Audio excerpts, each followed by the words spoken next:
Oke, jumpa lagi di channel UPX ID. Kali ini saya akan memberikan tutorial lengkap bagaimana cara membangun home server dari nol ya. Seperti biasa, jangan lupa like, comment, dan subscribe. Follow media sosial untuk UPX ID. Teman-teman bisa cek di deskripsi atau di keterangan YouTube saya. Kemudian jangan lupa komentar ya, jika teman-teman ingin ada yang ditanyakan atau juga ada yang ingin request buat video. Nah, jangan lupa share juga video ini, karena share dan juga like teman-teman itu sangat berpengaruh atau sangat membantu untuk channel ini. Nah, saya akan menjelaskan tentang bagaimana cara membuat home server dari nol ya. Home server ini kebetulan saya gunakan sudah lama, aslinya dari masih menggunakan namanya itu Raspberry Pi ya. Nah, kebetulan saya akan buatkan tutorial bagaimana cara buat dari nol. Kita pelan-pelan istilahnya ya, dari nol. Kemudian saya akan jelaskan secara detail, mungkin ini part 1 atau mungkin ada part-part selanjutnya ya. Untuk part 1 ini mungkin isinya penjelasan tentang topologi, kemudian juga cara membangunnya dan device yang saya gunakan ya.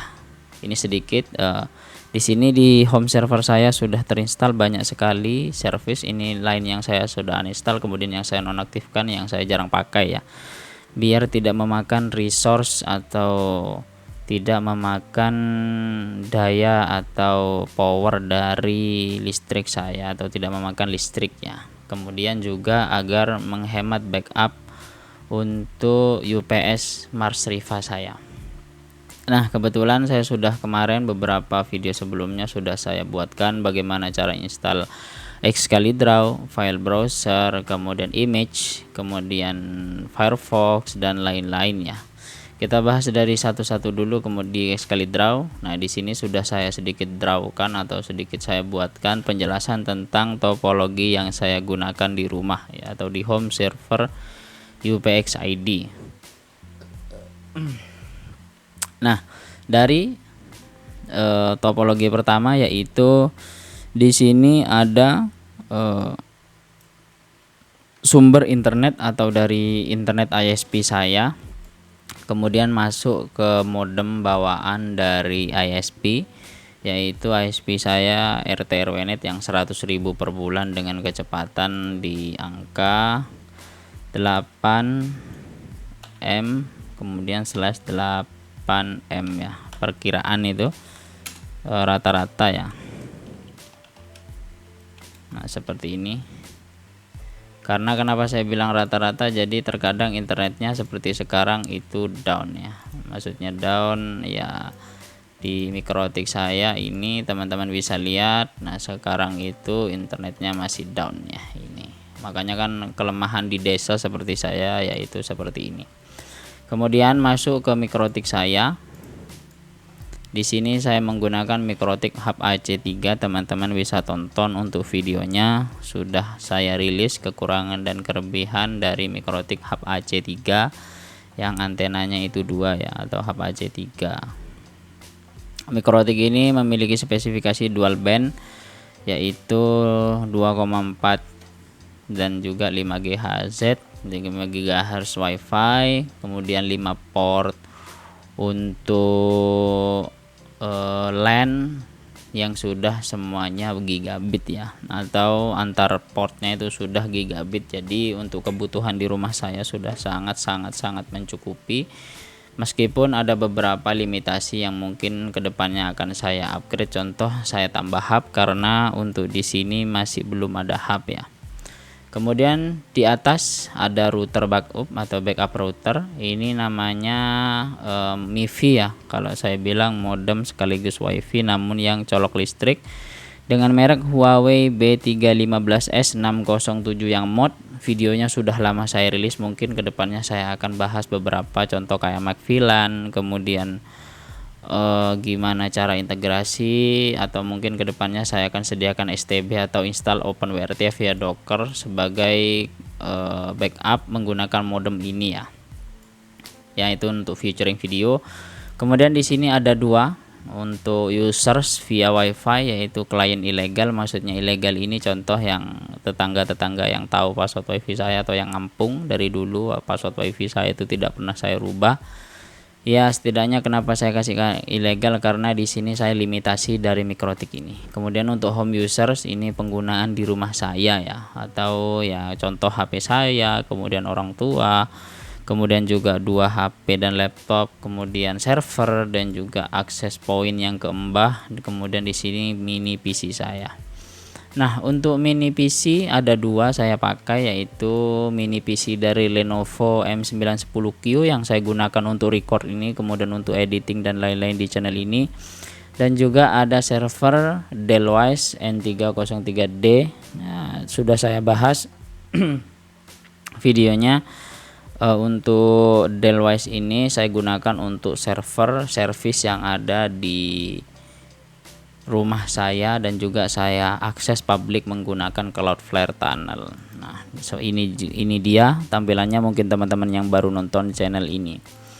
Nah, di dalam Dellwise ini ada banyak service, teman-teman bisa lihat saja di sini, yaitu dari base-nya itu saya menggunakan Debian 12 Bookworm sebagai OS-nya, server ya, Debian server 12 Bookworm. Kemudian di atasnya tersebut saya instalkan namanya Casa OS sebagai manajemennya ya. Manajemennya ini agar mempermudah saya untuk manajemen kontainer menggunakan Docker ya. Nah, di dalam Casa OS ini banyak service yang bisa teman-teman install, tidak hanya yang tampil di sini. Teman-teman bisa masuk App Store saja. Nah, kebetulan internet di rumah saya lagi down ya, mungkin ini hanya charge yang jalan ya, karena ini masih timeout.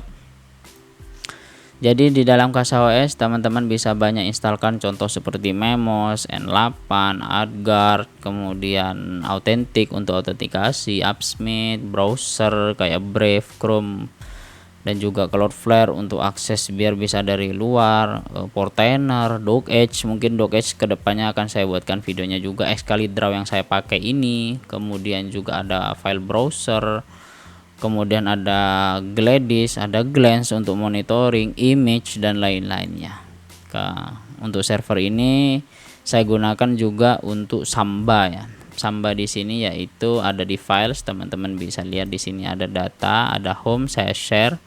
Kemudian di data ini juga ada di media ini YT, jadi ini konten-konten yang saya record, kemudian saya edit via LAN. Jadi teman-teman jangan kaget kenapa home server saya butuh koneksi lokal atau jaringan lokalnya itu harus 1 Gbps, karena jika 100 Mbps atau jika kecepatannya itu masih fast Ethernet 100 Mbps, maka untuk editing langsung ke NAS atau ke server ini akan memakan waktu atau sedikit ada delay ya pada saat rendering, kemudian ekspor, terutama pada saat editingnya. Nah, ini dia untuk setup di rumah saya sementara masih ya gitu. Jadi beberapa masih ada yang harus saya perbarui, contoh seperti meja ini mungkin nanti akan saya perbarui juga. Ini dia untuk mic-nya sudah saya review. Monitor Xiaomi banyak yang tanya, nanti akan saya buatkan dedicated videonya untuk monitor ini setelah sekian bulan pakai, aman ya, seperti itu. Kemudian juga banyak lagi ya. Nah, ini langsung saya edit via Samba, sudah saya sharing di sini, teman-teman bisa lihat sendiri. Di sini ada 2 IP-nya sama ya dengan IP Casa OS saya, karena ini satu jaringan atau satu address, namun saya share menggunakan Samba. Kemudian saya mount di Windows. Di mount ini agar Windows itu membaca bahwasanya ini ada partisi disk baru yang bisa digunakan seperti itu. Nah, ini yang YT tadi atau YouTube, kemudian yang sini yang home. Nah, yang home ini perbedaannya yaitu ada 2 stack saya bagi, yaitu stack pertama dan kemudian stack kedua. Untuk stack pertama ini data-data privat, mungkin kayak backup konfigurasi, kemudian aplikasi web yang saya develop untuk sekolah dan juga untuk server UPX ID sendiri, kemudian order, data-data pribadi yang memang contoh kayak kemarin update SSD, ini dia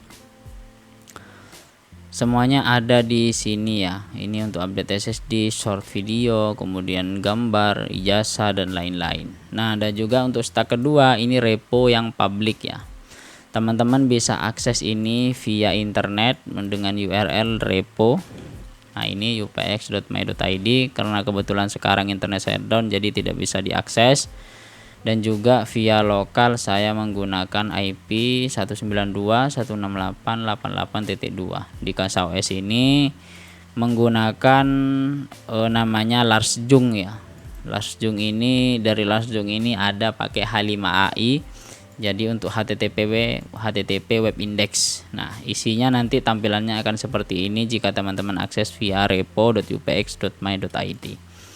Di home users teman-teman bisa akses semuanya ya. Di sini ada CasaOS, di sini YAML atau Docker Compose ya bilangnya.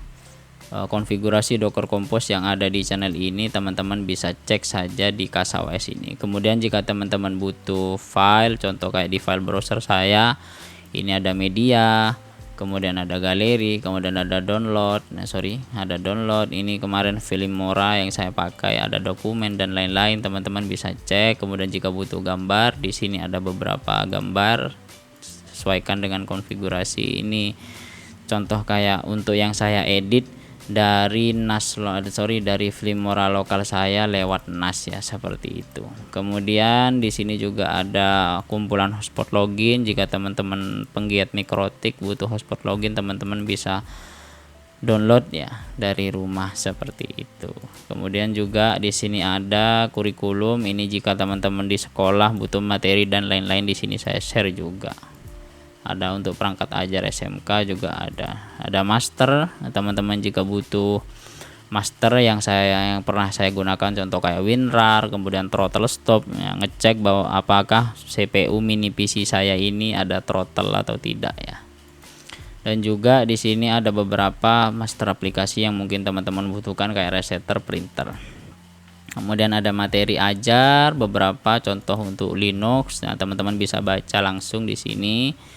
Ini saya sertakan juga sama kreatornya, jadi tidak saya edit karena ini materi ya. Jadi teman-teman bisa baca, sesuaikan dengan kebutuhan teman-temannya. Ini dia autornya. Dan juga banyak untuk sekolah, kemudian materi mikrotik di sini untuk static lysis DHCP, teman-teman bisa baca.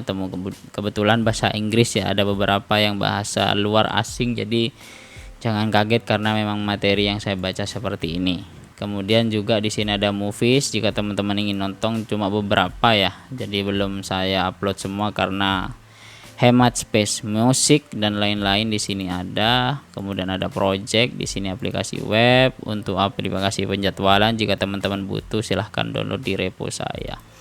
Dan juga ada short video. Ini hanya untuk tontonan aslinya, jadi tidak harus saya publik aslinya ya, tidak apa-apalah, seperti itu untuk layanan yang di server ini. Kemudian banyak sekali layanan kayak Cloudflare, OpenSpeedTest untuk speed test lokal ya, seperti ini. Jadi ngecek koneksi antara PC saya ini dengan server ini ya. Jadi dia akan terhubung dua arah seperti ini lewat mikrotik ya, gini ya. Kebetulan saya tidak pakai hub, jadi mungkin kelihatannya berantakan, namun kedepannya akan saya ganti atau saya tambah hub atau switch seperti itu yang juga gigabit ya.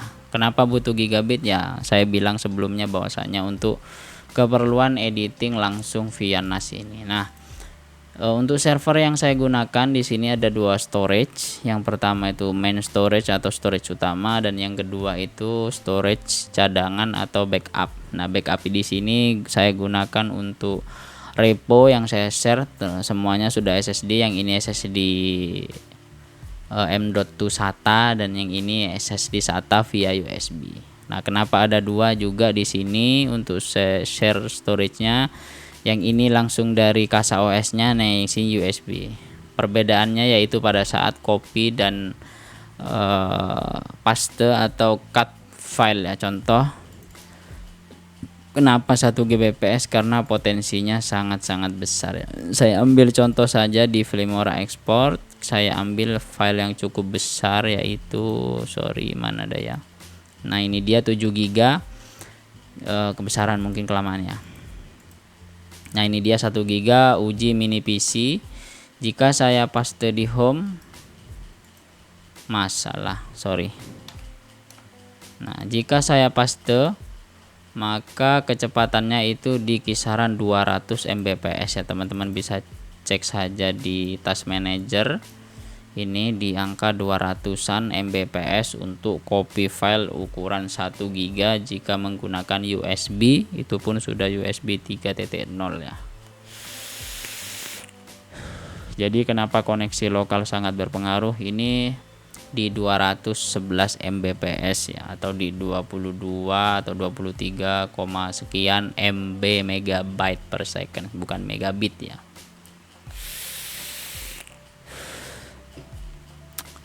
Nah, sekarang kita bandingkan dengan yang ada di YT ini. Saya buatkan folder test misal seperti ini. Nah, saya paste di sini. Nah, kita lihat perbedaan kecepatannya ya. Di sini bisa sampai 94 atau di kisaran 800 sampai 900 Mbps ya. Seperti itu. Jadi kecepatannya itu lebih hampir 4 sampai 5 kali lipat ya.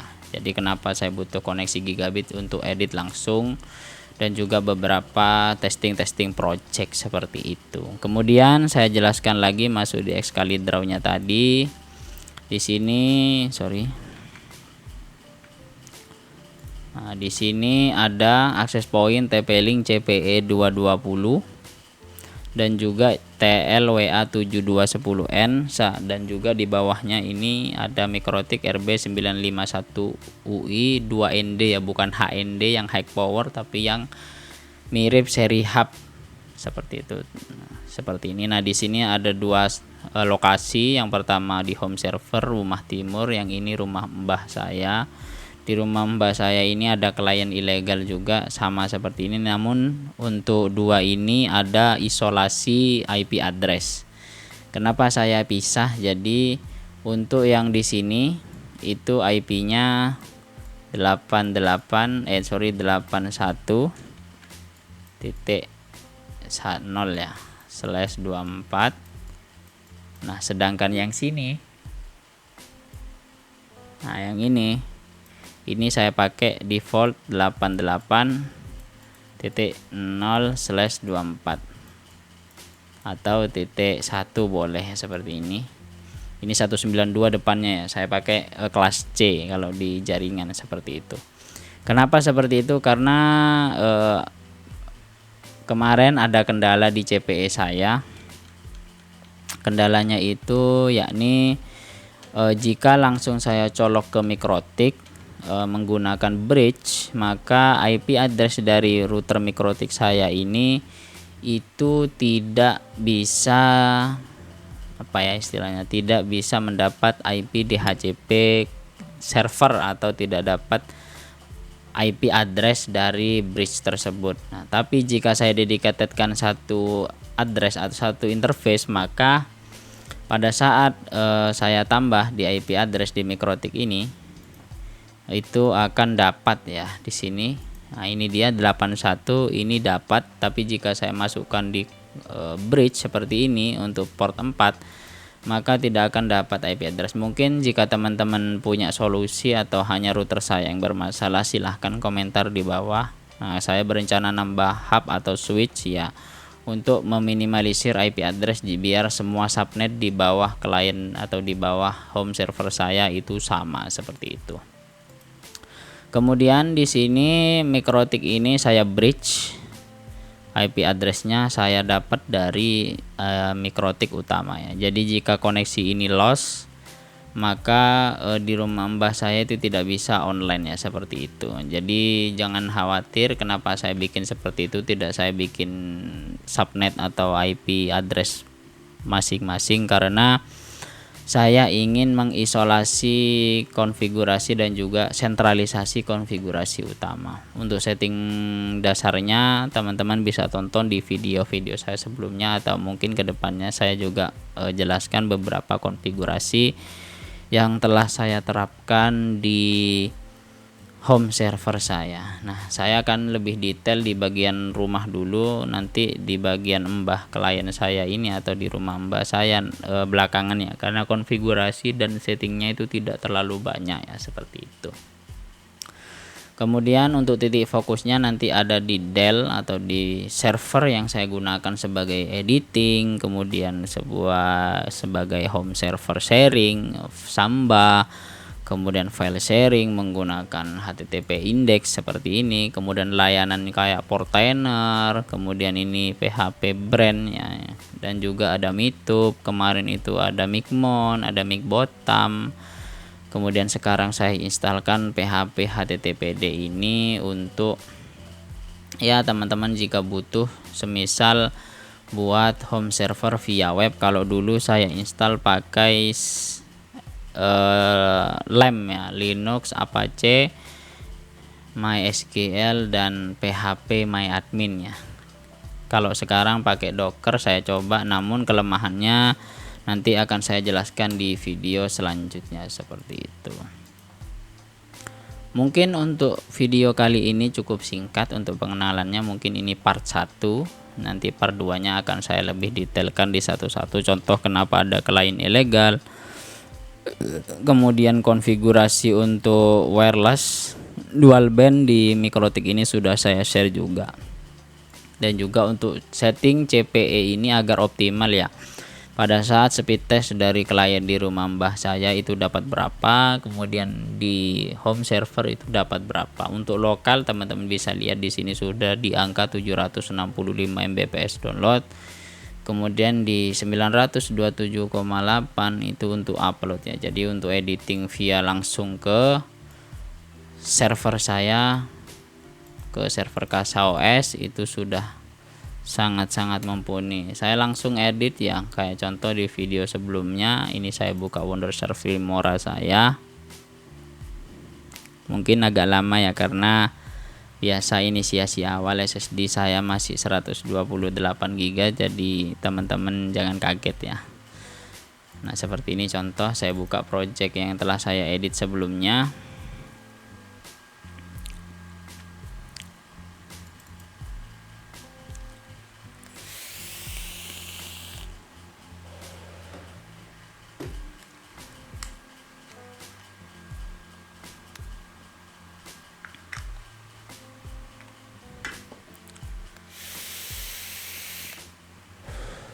Nah, ini dia. Saya tinggal langsung import media langsung dari YT atau channel YouTube ini di sharing Samba saya. Tinggal saya klik contoh salah satu video unboxing seperti ini, atau saya bikin list saja biar kelihatan ukurannya. Ambil yang paling besar. Ini 300 mega, ini 1 giga. Nah, ini proses unboxing mini PC ya. Saya ambil yang 1 giga. Ini contoh, teman-teman bisa lihat di sini saja, always on top ya. Nah, ini dia, ini no. Saya buatkan no saja tanpa proxy biar teman-teman bisa kelihatan pada saat proses jalannya. Nah, ini saya import ke Filmora, saya pakai yang 60 fps. Nah, ini dia langsung di angka 200 sampai 300 Mbps. Saya coba play, saya mute dulu. Nah, ini dia langsung jalan di angka 86 Mbps ya. Jadi kenapa pada saat sorry yang saya mute salah ini.